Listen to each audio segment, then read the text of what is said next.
And welcome once again to another episode of the Horizon Roundtable. I am Bob McDonald, and you can find me on Twitter at Bob McDonald.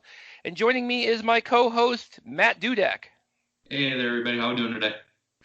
And Matt, of course, can be found on Twitter at GrizzTalkOU, and you can follow the podcast on Twitter as well at HorizonRT, and you can still find us on Facebook at Horizon Roundtable as well. So today so this week we have the Horizon League's official preseason poll and preseason picks out that came out this week, and joining us here is a gentleman I found on Twitter, Todd Buckingham. Hey, nice to meet you, everybody. Yes. So Todd, now you are at major_mid on Twitter, correct? Correct. Yep. Yes. So and Todd, he obviously, he has a unique position of following both the Horizon League and the Summit League. And by the way, speaking of the Summit League, we'll want to talk a little bit about one of the Summit League members who's going to be jumping over to the Horizon League next year, but we'll get to that a little later. But he's definitely worth a follow. He definitely was very well versed in all things Horizon League, specifically this week when he was giving out he was tweeting out his particular picks for the year. But before we get into that, so it shouldn't come as any surprise that the official poll of Horizon League coaches, SIDs, and media members. I'm not sure who qualifies as quote unquote media for them. Maybe it's the play-by-play guys. I don't know. I'm sorry. It's not me. I can tell you that. It's definitely not me either. But it should surprise nobody that they picked overwhelmingly Wright State to win the conference. So it shouldn't be of any surprise to anybody that they're that they placed as high as they did. They on the other the Horizon League, on the other hand, the official poll did pick Northern Kentucky second, though. That was a little bit of a surprise, but yeah, again, like as we did last week, as we said last episode, you could pretty much throw a blanket around 2 through 8, and you wouldn't necessarily be wrong. So in all honesty, there was really no surprises in 1 through 10. IUPUI and Cleveland State were finished to pick 9th and 10th, which is pretty consistent with everybody else, except for one small problem. Except for one weird thing that happened. Cleveland State did get picked to finish last, but somebody, and we don't know who, picked them to finish first. I don't think it's that weird. I mean, we'll probably not ever hear of her, whatever, maybe someone will eventually come out and claim it, but I wouldn't be surprised if it's Gates over at Cleveland State. It's a motivational tactic saying, no, team, I got your back, and I know that we're good enough to win this, so of course I voted you first. Why would I vote another team? I know there's other coaches that always do it. My team's going to win. I'm giving my team the vote. Huh. I didn't think you could vote for yourself, but okay. I'm not sure of the rules either, because Horizon League keeps everything quiet, but I wouldn't be surprised if they are able to, or if it's Cleveland State's SID or someone related to Cleveland State or media or possibly. I don't know. It's fine. Okay. Fine. I mean, hey, maybe they'll look way smarter than everybody. I mean, I look stupid right now picking Northern Kentucky as low as I have been, but I'm either going to continue to look stupid if they prove me wrong, or I'm going to look way smarter. We'll see. Hey, have confidence in your team and your pick, and I mean, what's it really matter at the end of the day? Yeah. So yeah, that's and like I said, everything else is pretty consistent. I mean, we have again 2 through 8. I mean, the official poll has Detroit Mercy finished 8th, which is we picked them 7th. They picked Milwaukee 7th. We picked them 8th. But it's just kind of they had Green Bay a little higher than we did. And they got Green Bay picked to finish 5th. But again, the middle of the pack, just like it was last year, it just seems to me that all of those picks are pretty much, it's going to be an interesting year, specifically in the middle of that, in the middle of the pack, at least. Well, So, I've been saying that if I get 2 through 8 right, it's by accident more than it is by knowing what I'm talking about. Yep. I mean, I mean, at least we're, it's going to be interesting to see how all these things shake out. Speaking of which, obviously Todd, you also picked Wright State, so it's one thing you did mention, your surprise player for Wright State, Billy Wampler, and I guess I'd like to ask, kind of, I was wondering if you might be able to elaborate on that, because we saw Billy Wampler's exploits last year, and he looked pretty damn good last year. So I'm just curious as how he'll be able to expound upon that. Well, I think the surprise part for him would be easily leading them in scoring. I think he'll outscore Love. The second half of last year is when you really started to see him come on, and it seemed like when there was a big shot, it was always him, and when there was always the last 10 games or so, that was kind of when he was really coming on. Plus, he's got that dreamy hair, so I had to say something about him. Wait, didn't somebody make a comment last year that he looked like he was in a boy band? I can't remember if it was, and I can't remember if it was on this podcast that somebody mentioned that. But that boy band member could break your ankle, so there you go. Yes, yeah, he's substance as well, not just looks. Yeah, so there you go. Yeah, so but yeah, and I also saw that you had picked Oakland to finish 3rd, and also you're also pretty high on Youngstown State, because you had them picked to finish 4th, and I know we had John Vargo from the Warren Tribune Chronicle on a couple of weeks ago, and he mentioned kind of the upside that Youngstown State has as well. So I'm just you seem to be pretty high on, obviously you seem to be high on their the transfer from ECU. Also Jameer Thomas too. I'm kind of interested in kind of getting your insight about that guy, because he, obviously, as we've been talking about the last few episodes, is about kind of having an answer for Loudon Love in the middle, and Jameer Thomas is 6'8", 250. He might be able to fit the bill, possibly. Yeah, I will say with Youngstown, it's really just, are they going to grow up? Yeah. And they showed some flashes. They had the 6-game winning streak last year, and then followed by the 4. So as soon as I jumped fully on the bandwagon, they lost 4 in a row. But I think some of that was just they're so young, and the starting lineup is so young. I don't really know anything about Jameer Thomas. It's just he's a highly recruited JUCO guy, and 6'8", 250. If he can play, that translates to the Horizon League. So it's just kind of one of those things. I think they'll grow, but if they finished 8th, and would I be shocked? Not necessarily. It's just kind of one of those things. Are they going to take the next step? I tend to think that they will, and so that's kind of where that comes in. And Jared Calhoun, I think, is a really good coach. So he seemed to get. I tend to trust people that if their freshmen the year before stood out. We know not as much about recruits at this level as we do at other levels. Sure. I tend to think that the guys that recruited before tend to know what they're doing, and then they have guys step in that we didn't know were going to.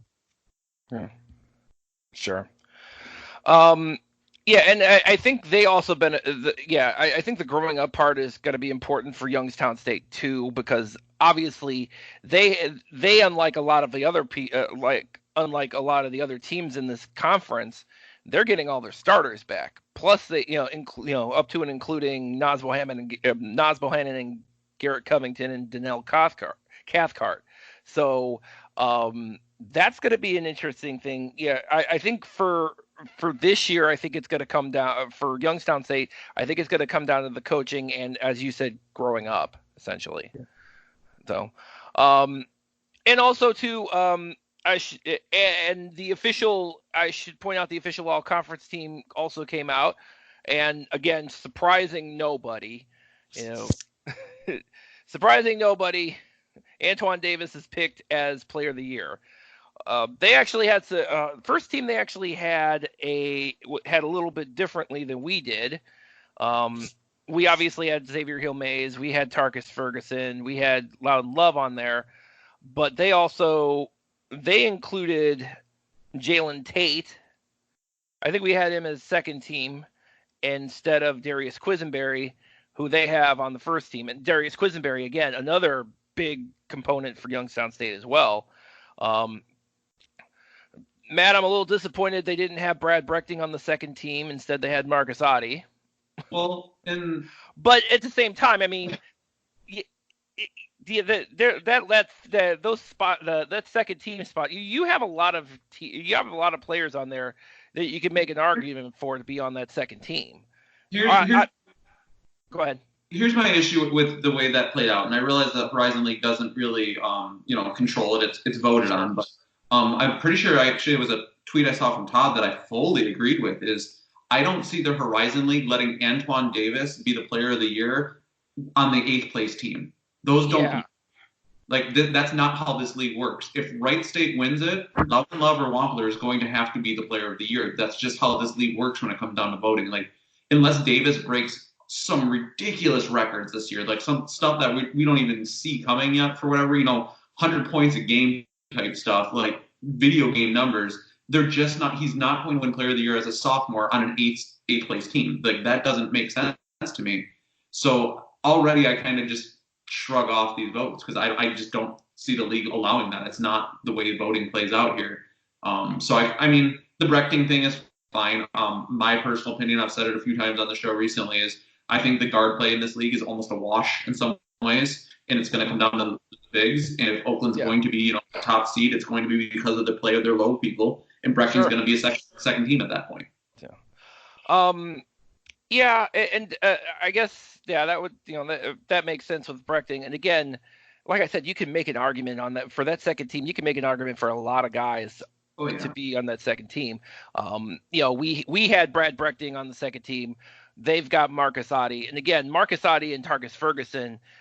I still consider them one of the best backcourts in this conference.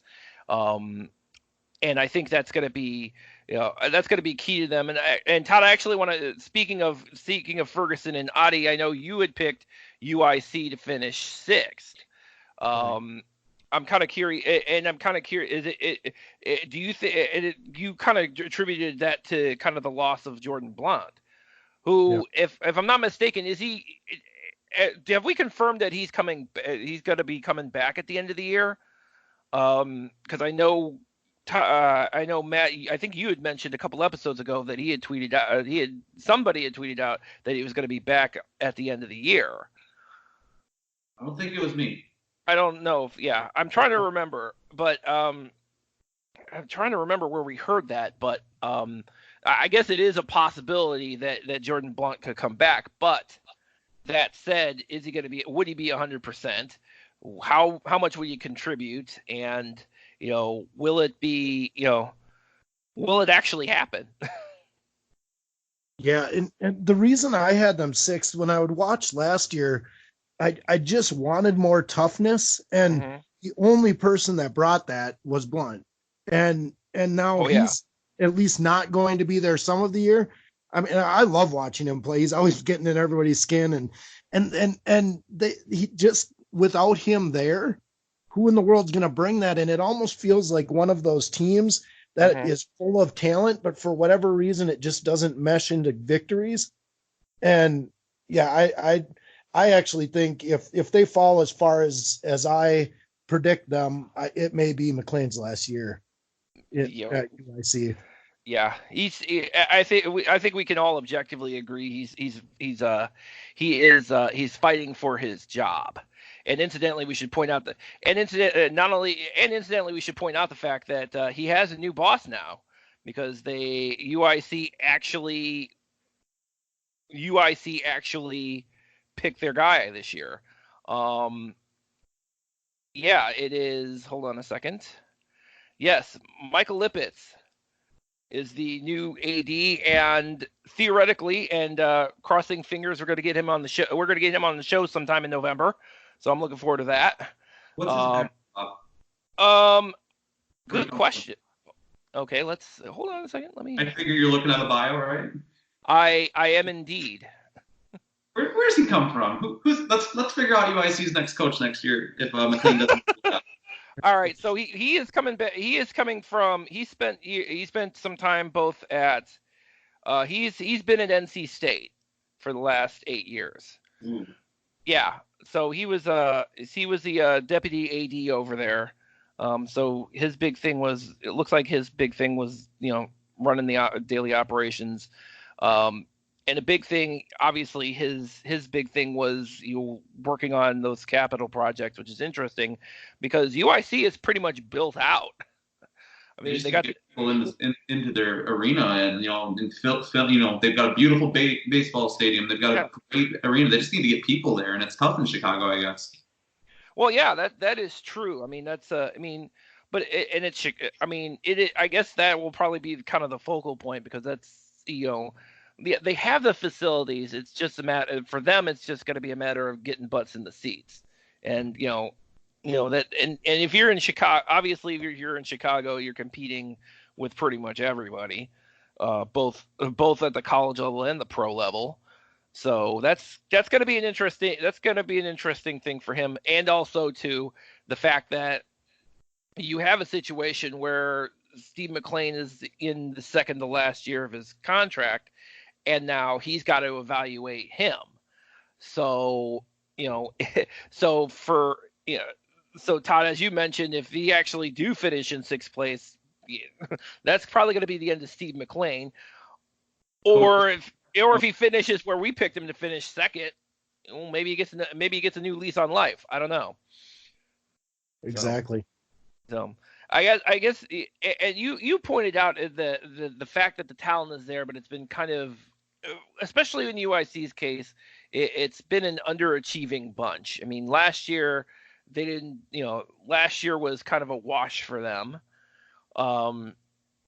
So that's going to be, in spite of the fact them having Audie and Ferguson and Blount all on the roster, and like you said, Jordan Blount is a big guy who can get under other big guys' skin. I mean, as I mentioned last week, he is loud and loves kryptonite.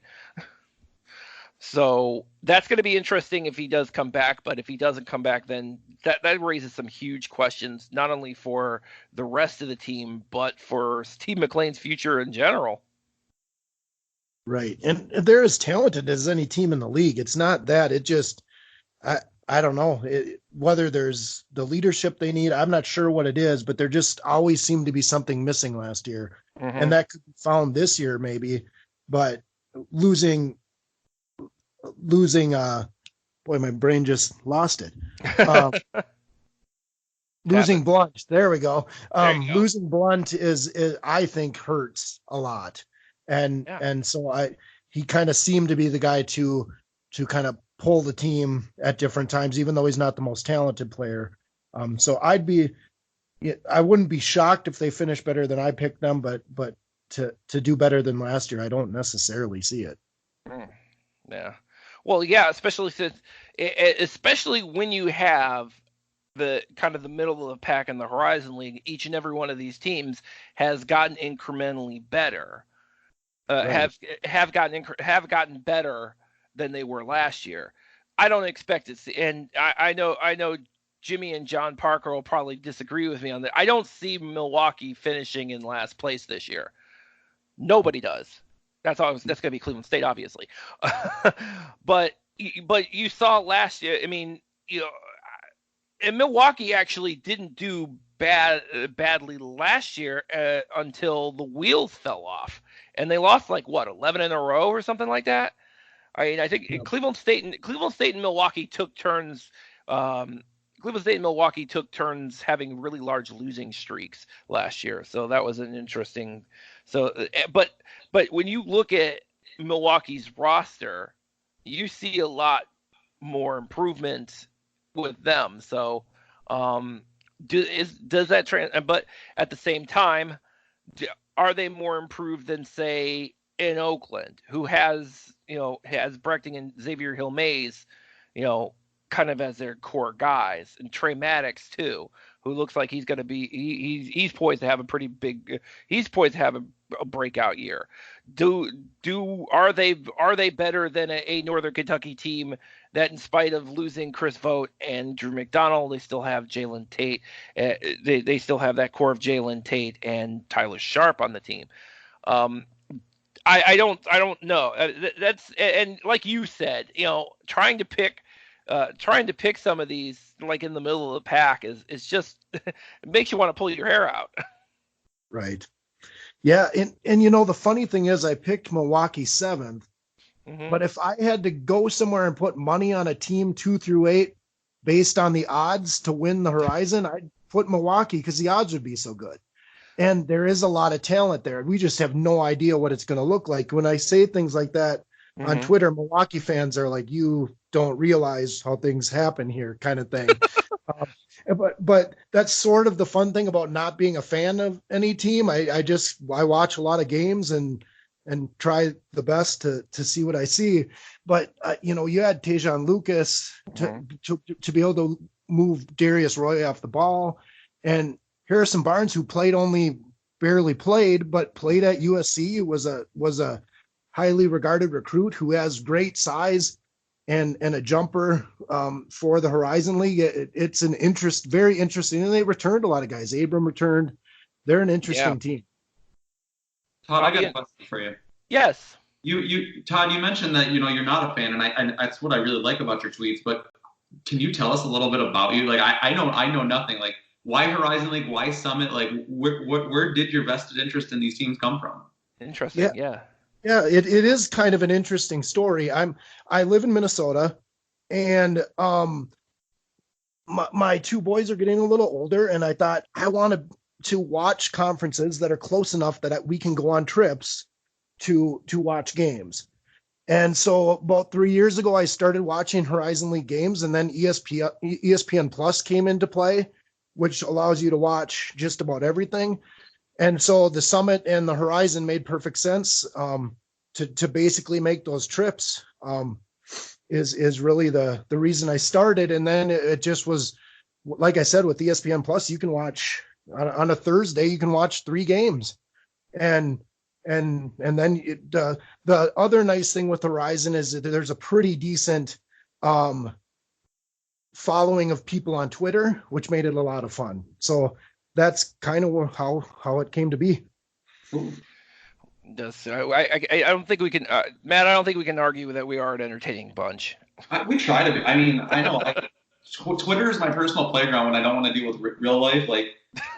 You can call me a troll, you can call me whatever. It's just, a lot of times it's my own personal playground. It's my break from, dad and kids and all that, the real life stuff. Word. Yeah. Absolutely. Yeah, and there's not much with the Summit League as far as interaction, at least that I've experienced. So that's why I've gravitated. I remember it was Summit fans outside of South Dakota State are pretty lame from when, at least when Oakland was still in the Summit. That was our experience was, as students, we'd gear up. We were excited to be crazy and everything. And outside of South Dakota State, we got nothing in return. We'd go into IPFW on a road trip with 200 students on a bus and get there, and they've got 15 students. Just it's a home game now for us. It's a kind of boring. You look forward to the banter with other teams and other students and everything, and Summit League doesn't provide that, unfortunately. Oh, yeah. Fort Wayne better get it together because they're going to be in the league next year. and we'll They're a lot like IUPUI in my experiences, unless things have changed the past couple of years. I mean, the students are very similar, decent sports teams, but very little, community and student outreach on it.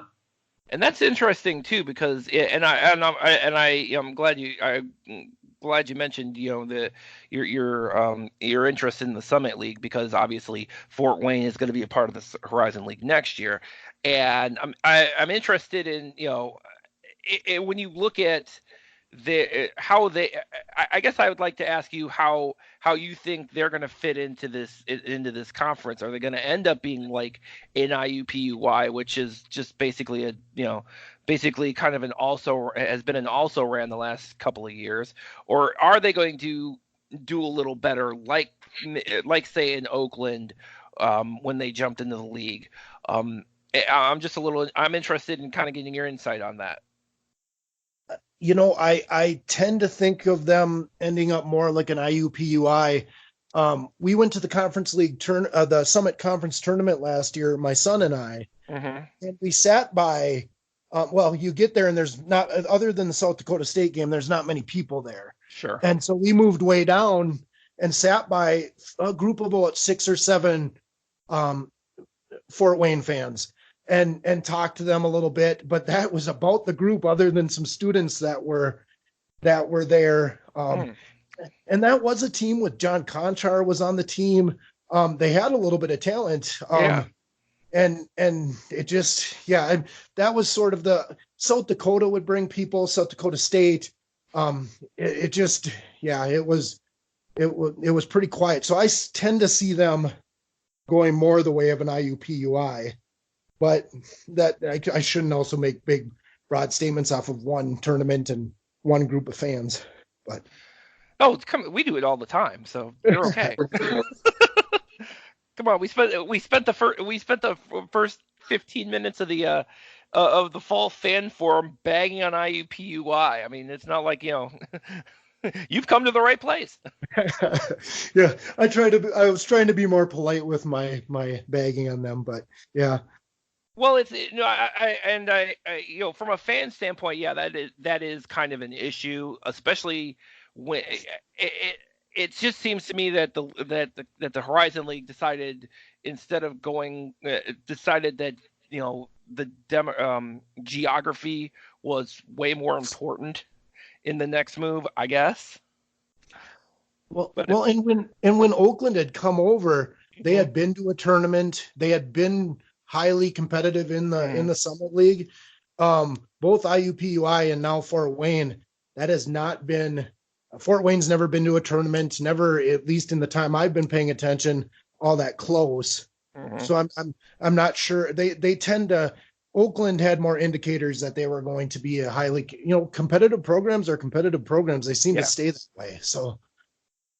Well, and at the time when all this started happening, it was surprising that, to me at least, that the Horizon took IUPUI, because the one thing that Fort Wayne brings that IUPUI didn't, that the league needs, is teams that play baseball. And Fort Wayne plays baseball, which is very key for the Horizon, so that we don't lose that NCAA bid at any point soon. So that's at least good. But again, Fort Wayne made more sense to me than IUPUI, but I do think the teams are very similar. From what I can tell, as far as, like I said, facilities, fan base, all that, competitiveness. They're there, but Fort Wayne at least brings us baseball, which is at least a good thing.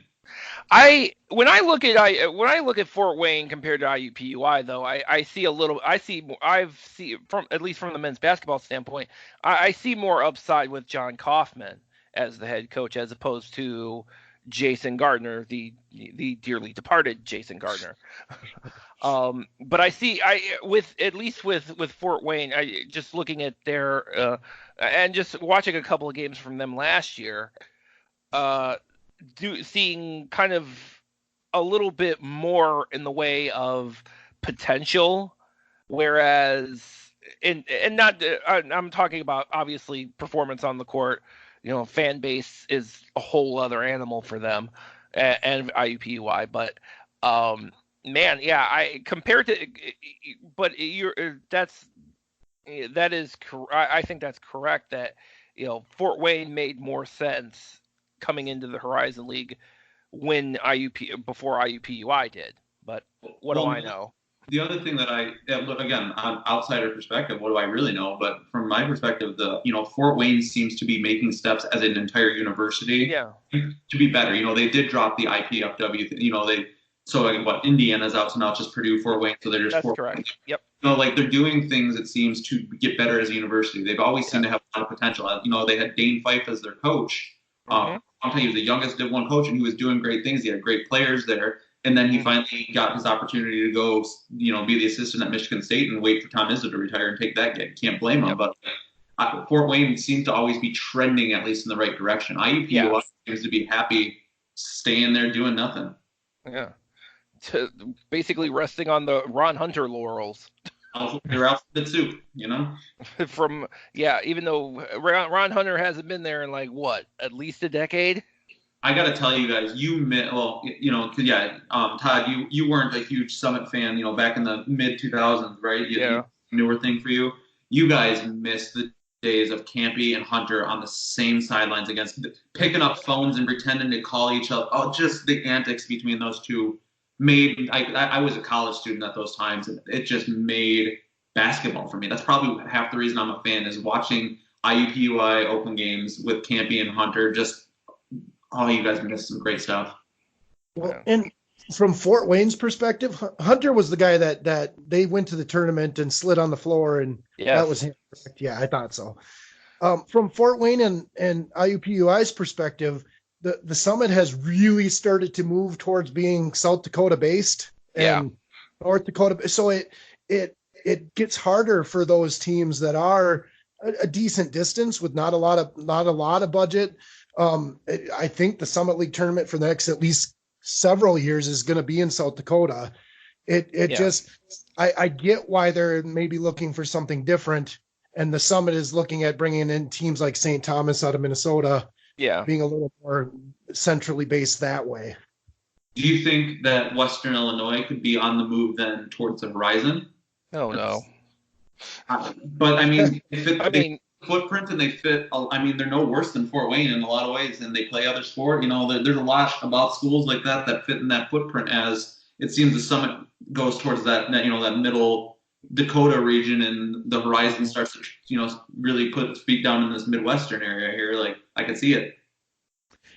Yeah, I earlier talked about Fort Wayne not having many fans in the conference tournament last year, but that's quite a travel for people to get all the way to South Dakota for the tournament, for a team that's middle of the pack and you're not sure. And the tough thing with conference tournaments, if you're going to travel that far, unless you really want to watch everybody, your team loses in the first round and you've chalked out, made out 5 days for a tournament, and you're kind of done. So I'd certainly get the move from their perspective. Yeah. I mean, and again, because looking at looking at the geography of it, when we saw IUPUI come into the conference, you knew it was only a matter of time before another school in our geographic proximity was going to join us. And of course, and of course it became Fort Wayne. Does the Horizon League add a 12th team? Who knows? Would it be Western Illinois? Who knows? Who knows what goes? I don't know. I don't know what goes on in the. I don't know what goes on in the inner workings of the league offices at the moment. But at the same time, and so that would be, and I want to circle back. I do want to circle back to the IUPUI situation, because obviously they, other than Cleveland State, they had the worst off season ever. But I guess I think we talked about this. I want to say we talked about this last week. We might not have. I don't remember.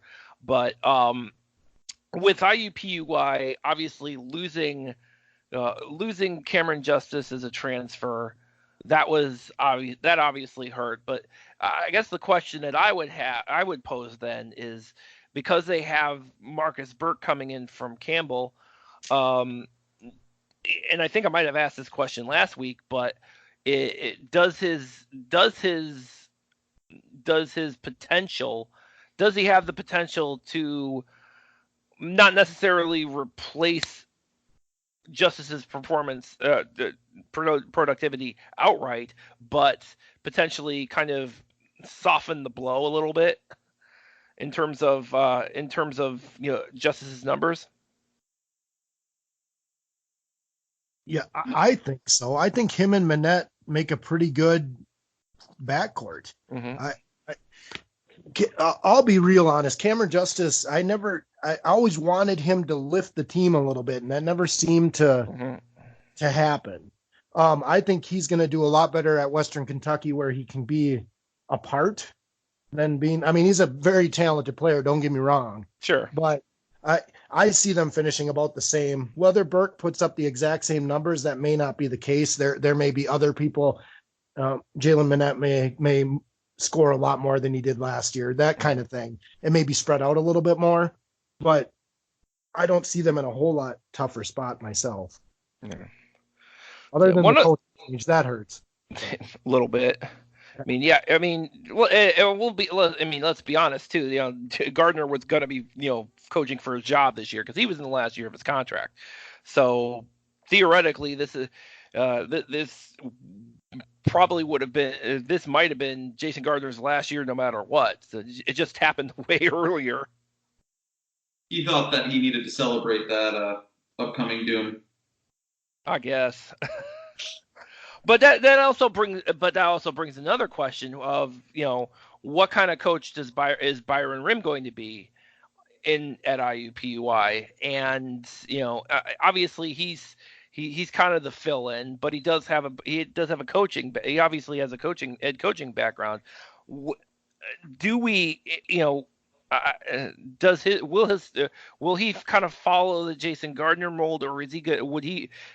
Is he more apt to go go his own way? I think he has to follow the Gardner route just based on when he took over.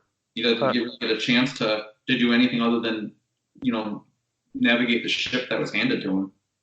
Yeah. So, but at least they won't finish last. Thank God for Cleveland State. And I've been kind of hesitant to kind of talk about that whole entire situation, just because I just wouldn't shut up about it for most of July. But I think the way that Dennis Gates has the team set up this year is not necessarily is maybe get some minor moral victories out of this group and then work towards next year. I don't know. I think that I do think I will say this. I don't. The backcourt is a complete mystery to me. I mean, they got Cash Thomas and then a bunch of other guys. A bunch of other guys that have come from basically all parts of the world. And I'm not even joking about that. They got a kid from Portugal, Hugo Ferreira, who's on the team. Front court, I thought, was a little bit more stable. They got Jalen Hill back, and I thought he did a damn good job last year, holding in the front court for this team. And then of course I love Spider Johnson's game, so I'm looking forward to seeing more of him this year. Than I did last year. I guess the big wild card in the front court is going to be Al Eichelberger because nobody knows what we're going to get out of him. But other than that, it's just going to be – you can't lose as much scoring as Cleveland State did and expect to do any better than last place. You just got to work with what you got, and I think that's what Dennis Gates is doing right now. I mean, he has to. I mean, he's literally building it from the ground up. Well, and he's going to be given the time he needs. I mean, he seems to be doing a lot of great things, recruiting-wise and all that. He's going to get the time he needs. That this is just going to be a rough year, but don't be surprised to see Cleveland State at the end of the year become that team that starts to put some things together and, surprise a couple teams and win some games that no one wants them or needs them to win. And I think that's kind of I do think that is kind of his end game for this season is to have those incremental improvements. Hopefully, I don't have those incremental improvements again, I'm not expecting any. I'm not expecting any miracles. I'm done doing that. but I also don't. Yeah, I don't expect. I'm not expecting a lot. Of course, nobody else is either. So I mean, I guess when you have the least expectations, you get the most surprises, I suppose. Well, that's not completely correct. One person is expecting first place. Oh So. yes, what the Hinky vote. One guy. Well, that one guy, I don't know if you guys have seen it. That one guy was definitely not 10 pound. The Ken Palm rankings are out, I think, just today. And Cleveland State's the only Horizon League team in the 300s. Well, I guess that progress again. I have said since the beginning, since the end of last season, I have said very plainly that I think the conference is going to be markedly improved from last season. IUPUI and Cleveland State notwithstanding. Yeah, I mean, I'm sorry. I'm looking at these rankings. They're interesting. There's some things that I'll be curious to see how they play out. I'm not surprised Cleveland State is in the 300s. I mean, I am surprised they're the only one in the 300s, but not surprised nonetheless. I'm not surprised that they are in the 300s for Ken Palm. I don't think Ken Palm gets. I don't think Pomeroy gets a vote though. So no, Pomeroy's got IUPUI higher than Detroit Mercy though, which is really where are they ranked? Out of curiosity. Mercy is in ninth out of in the ninth in the conference at 253. IUPUI is eighth at 246.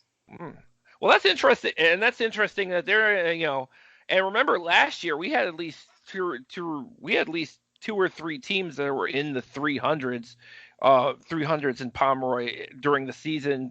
Pomeroy and Net. That you have 8 and 9 ranked in this league in the mid 250s. I mean, in the mid 200s. That's at least to me that speaks volumes. And maybe Pomeroy doesn't think that. And again, the Marcus Burke factor. Maybe Marcus Burke lifts them up a little higher than we think. The basement on the Summit is higher than the basement in the Horizon though, which is sucks for. They've got Denver at 303 and Cleveland State at 312. So things a little bit higher at their bottom. Yep. And the good teams in the Summit aren't nearly as good this year. Right. Yeah. Wright State at the top for Horizon at 103. Okay. Yeah. Well, that's pretty. Yeah. That's. And I think, and I'm pretty sure last year we were. If I remember correctly, I don't think Northern Kentucky was that high at the beginning of the season. So I think that, and again, I think that's a testament to where the league is situated now, as opposed to say 2 years ago, which was when it was a complete wreck. So trending in the right direction. He seems to win games. Yeah. And I know I've talked about Marcus Burke, but I also want to ask, because this is, and we had John Parker wrote something on HorizonRoundtable.com talking about the potential impact of transfers, and maybe we're kind of that we may be kind of overlooking them and their productivity in terms of how good they're going to be in this conference. Burke I thought was a good example, and I can't remember. I think. And I can't remember who else he mentioned. And of course, I got to look it up because I think John mentioned Tajon Lucas as the other person. Tajon Lucas, yeah, exactly. So it is for me. It's always going to be a question of, well, if you have all these guys, what do and then you have to ask yourself who else is kind of the other guys there. So yeah, I mean, he mentioned Rasheem Dunn because he wanted to pour salt in my wound, because he didn't play a single game at Cleveland State. He sat out his transfer year last year and then left to go to St. John's. Like, great. So Oakland needs to get Rashad free. Free Rashad. Free Rashad. Some of these transfers that are getting clearance are so ridiculous. And when Rashad Williams does not get cleared sometime this week, I'm going to lose it. I'm absolutely going to lose it, because he had a legit reason. He got out of there before the exodus. It had nothing to do with this exodus. legit reason, and I'm sure he's going to get denied because that's how the NCAA works. To be determined. Free Rashad. Free Rashad. I don't. Yeah, I'd love to see him play. I would love to see Rashad Williams play this year, and I'm not. I'm not. I know the situation and the fact that he didn't necessarily start the Cleveland State exodus, but his decision kind of was the impetus for it, if I understand it correctly. But it doesn't matter now because all those people are gone. Off to find somewhere else to go. But anyway, that said, I'm gonna go ahead and close out the show. Todd, thank you very much for joining us. Appreciate it. And again, at Major_mid on Twitter. Absolutely. And can I make one correction? Yes. I think I called Harrison Barnes earlier. I believe you did. I didn't even. It's like Harrison Barnes. Wait, what? Okay. Yeah, as a diehard USC fan, I regret doing that. So yeah. Sad. Sorry. All right. But Todd, thank you for joining us this episode. And as always, you can find episodes of the Horizon Roundtable on horizonroundtable.com. And you want to pay attention. We're going to start we're going to be, I know we had preview week, but all our guys are going to start writing a lot more now that the season's ramping up. So horizonroundtable.com. You can also find episodes of the Horizon Roundtable on wherever podcasts are available and on your Apple and they're not Apple, Amazon and Google devices. I don't know if there's an Apple one. So anyway, that's it. And thank you all for listening.